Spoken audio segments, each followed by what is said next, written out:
Carissimi, ben ritornati con noi, ben ritornati come sempre ogni venerdì con lo SPI-CGIL del Veneto. Vi presento i nostri ospiti, ben ritornata dopo un po' di tempo. Ritroviamo qui con noi Rosanna Bettella, grazie di essere qui con noi, segretaria SPI-CGIL Veneto. Ben arrivato anche Emanuele Passarella, Rete Studenti Medi Veneto del direttivo. Grazie anche a te di essere qui con noi, uno studente.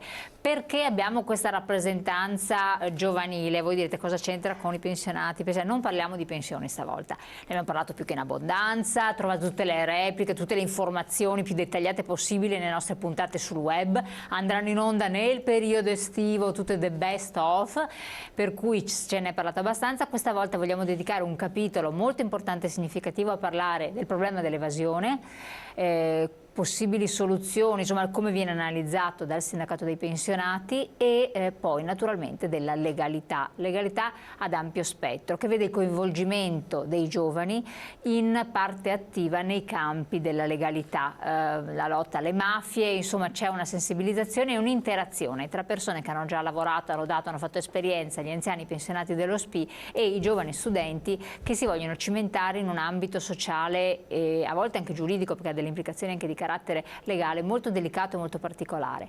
Insomma parliamo di questo, Rosanna Bettella, mi sembra un tema sì, bello importante, tosto, adatto anche al periodo, dai. Sì, diciamo che il tema della legalità è un tema, io dico fondamentale nel nostro paese ed è fra le emergenze che abbiamo in questo paese. Anche se forse non tutti se ne rendono conto fino in fondo, perché quando parliamo di corruzione, quando parliamo di evasione, quando parliamo di mafie, no? Sembra sempre che è un problema di qualcun altro e che non interessa l'intero paese, che non interessi l'insieme delle persone.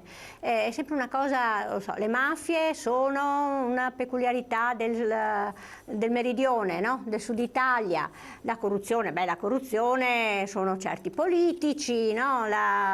L'illegalità così diffusa, ma sì, ma quelle, però è appunto tutti i luoghi comuni e assolutamente non una riflessione seria invece su cosa è successo e su cosa sta succedendo in questo paese. Perché poi se andiamo a guardare anche le classifiche, no? Tanto io chiedo la regia la prima slide che così inquadriamo il tema. Anche dati Istat, dati che mettono in relazione il nostro paese con gli altri paesi anche solo dell'Europa, eccetera. Noi veramente siamo il paese più corrotto, siamo il paese più illegale, dove c'è il più alto tasso, dove c'è il più alto tasso di evasione fiscale e poi per esempio l'alto tasso di evasione fiscale ce l'abbiamo proprio qua nel Veneto.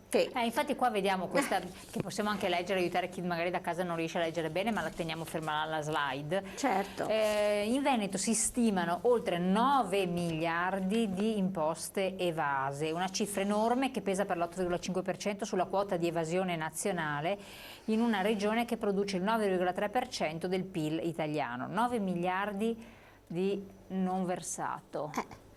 Ecco, io credo che anche è sottostimato, perché se sul termine evasione, perché poi com'è che si fa a stimare esattamente quanto viene evaso, no? È un po' sempre complicato, e comunque i dati che si sentono, che si dicono, queste stime sempre approssimative, l'ultima che io ho sentito sono 180 miliardi di evasione, no?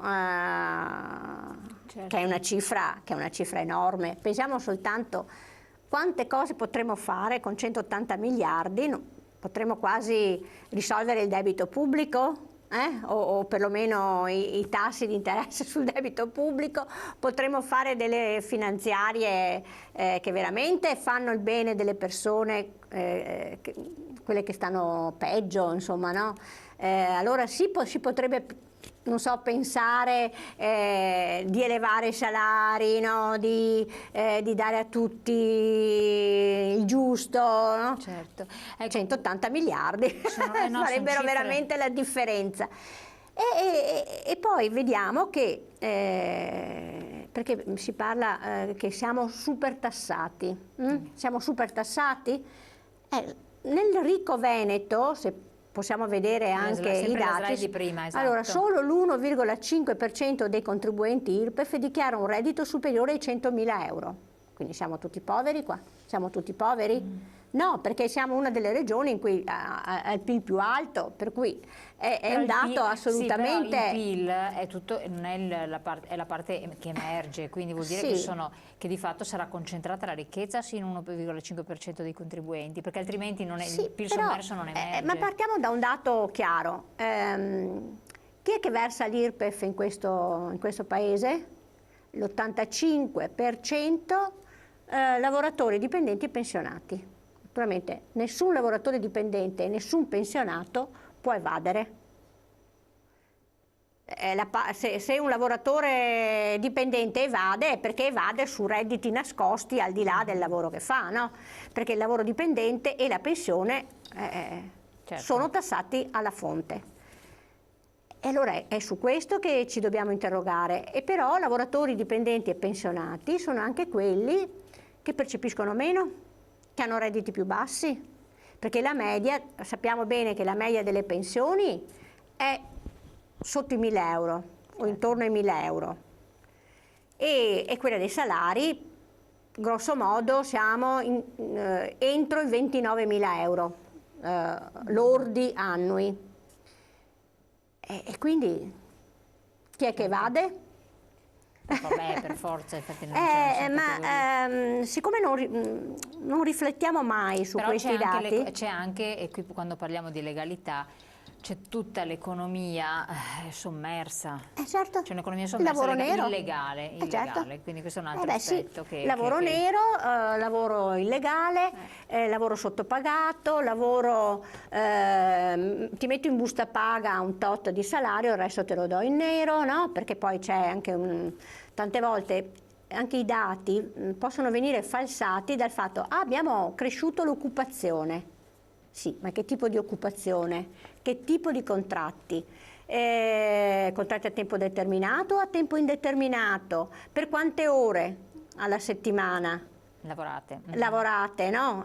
Ma effettivamente, perché poi se io faccio emergere o faccio un contratto per 20 ore alla settimana, poi però so che quel lavoratore invece non ne fa 20, ma ne fa 40 e che la metà viene pagata in nero. Ci sono interi settori che operano in questo modo ed è chiaro che però bisogna anche dire sempre con estrema chiarezza che io penso sempre che la maggior parte anche degli imprenditori in questo paese sono persone corrette e che dovrebbero comunque essere loro i primi a combattere e a battere chi invece si comporta in maniera proprio fuori da ogni regola.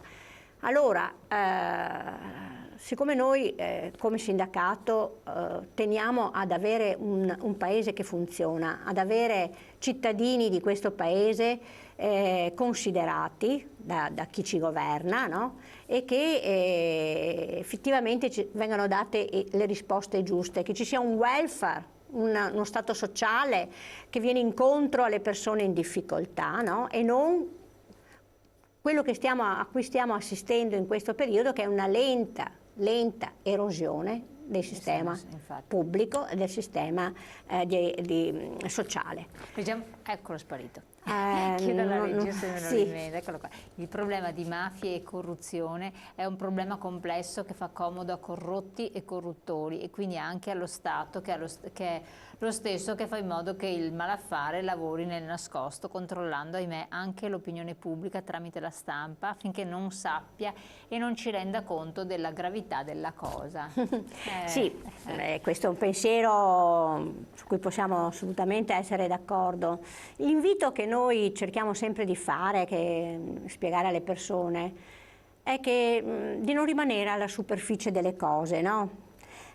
Rispetto a un fenomeno, rispetto a una situazione, rispetto anche a un torto che senti di aver subito, o di provare veramente a ragionare con la propria testa e non per slogan e non, poi adesso siamo veramente imperversa il social, no?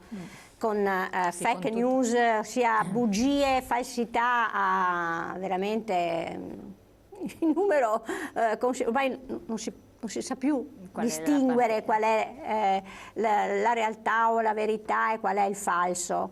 E allora appunto stacchiamoci un attimo, riflettiamo, analizziamo e confrontiamoci con chi ci sta vicino e con gli altri. Non possiamo continuare a pensare di essere da soli di fronte al mondo, insomma. Alla luce è un altro messaggio. E cosa dite di quei lavoratori che pur di lavorare sono costretti a firmare buste paghe di certi importi quando ne percepiscono la metà? Certo, era quello che dicevo. Noi come sindacato quello che cerchiamo è denunciare queste situazioni, ci mancherebbe. Però io chiedo adesso, so che non c'entra, però come esperienza di giovane studente, perché poi ci sono tantissimi giovani che cercano un lavoro, appena escono dall'università, chi ancora studia, che insomma varie situazioni. E i giovani sono più spesso vittime di queste situazioni particolari o di certi lavori che vengono sottopagati con un paio di euro l'ora. Cioè, cosa ne pensi? Cioè, sei messo sotto scacco, sotto ricatto, cioè accetti pur, voi giovani accettate pur di entrare nel mondo del lavoro, oppure ci dovrebbe essere un limite a cui cioè, da opporsi? Purtroppo, soprattutto per quanto riguarda gli studenti universitari, molto spesso bisogna accettare determinate condizioni di lavoro per rimpolpare quella che è una borsa di studio che magari non ha un importo sufficiente rispetto alle necessità ed è molto difficile, soprattutto nelle grandi città che ospitano gli atenei universitari, trovare un lavoro in regola.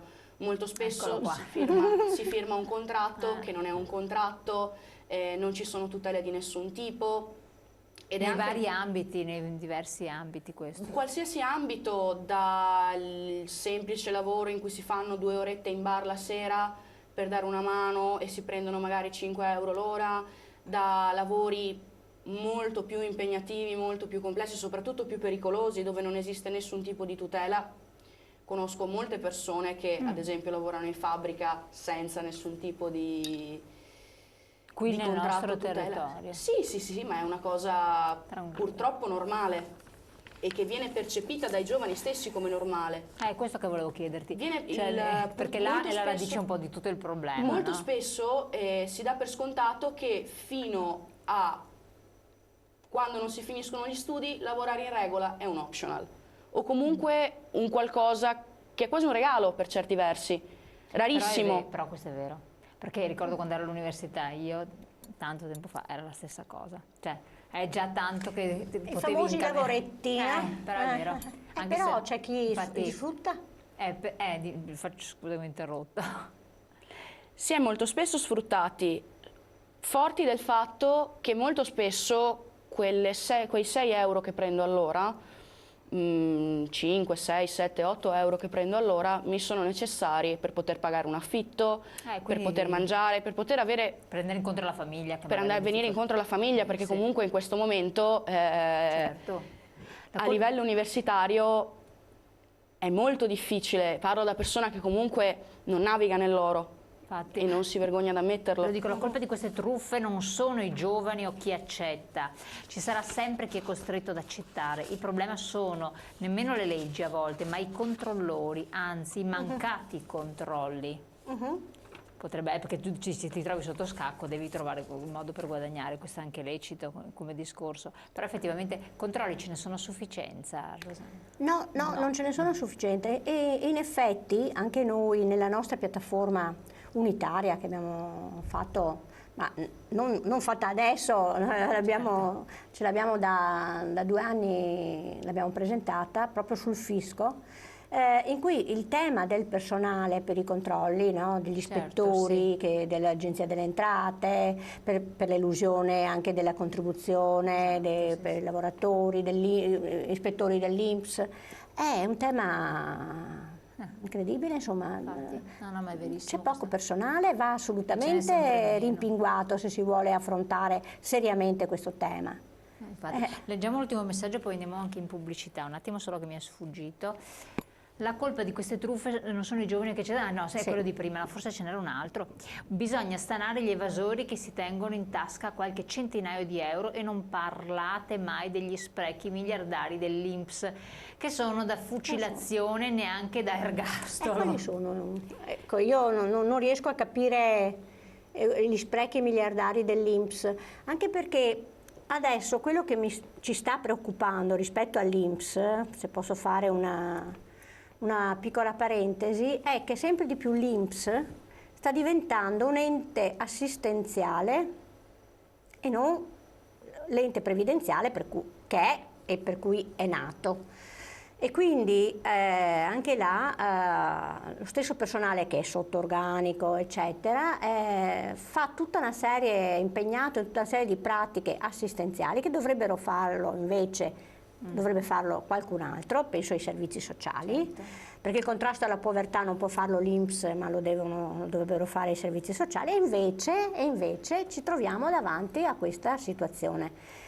E siccome all'INPS i lavoratori e le organizzazioni sindacali ci tengono molto, perché è la cassaforte, no, dei contributi del lavoro sano, vero, dei lavoratori. Ecco, sì, non vorremmo che ci fossero sprechi e utilizzo di quei risparmi, no, di quelle, per altri fini. E poi perché ci fosse davvero una ripresa del valore invece dei servizi sociali per contrastare la povertà, che è in aumento, l'abbiamo visto negli ultimi anni, e quindi per trovare davvero le risposte giuste. Chiarissimo, dopo torniamo adesso su questi temi.